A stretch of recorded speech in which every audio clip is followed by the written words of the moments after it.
නීති විරෝධී ලෙස උපයාගත් වත්කම් හෝ සුඛෝපභෝගී ජීවන රටාවක් ගත කරන පුද්ගලයන් පිළිබඳ තොරතුරු ලබා දෙන ලෙසට ශ්‍රී ලංකා පොලිසිය පසුගිය ජූලි මාස 9 වනදා නිකුත් කළ නිවේදනය වහාම ඉල්ලා අස්කර ගන්නා ලෙස එක්සත් ජාතික පක්ෂය පවසා සිටී. ඒ අනුව නිසි මාර්ගෝපදේශ වලින් තොරව නිකුත් කර ඇති මෙම ප්‍රකාශය හේතුවෙන් ග්‍රාමීය ජනතාව දැඩි හිරිහැරයට හා බියගැන්වීමට ලක්වීමේ අවදානමක් පවතින බවයි නිවේදනයක් නිකුත් කරමින් එක්සත් ජාතික පක්ෂය පෙන්වා දෙන්නේ.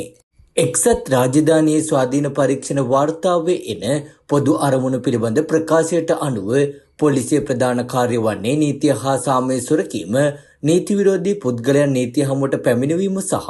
සාමය පවත්වාගෙන යාම බවත් පොලිසියේ ඉහත නිවේදනය මගින් එකී මූලධර්මයේ උල්ලංඝනය වන බවත් අදාළ නිවේදනය මගින් සඳහන් කර තිබේ. පැහැදිලි නීත්‍යානුකූල ආදායම් මාර්ගයක් නොමැතිව උපයාගත් වත්කම් මොනවාදැයි තීරණය කිරීමට භාවිතා කළ හැකි නිශ්චිත ක්‍රියාපටිපාටියක් නොමැති අතර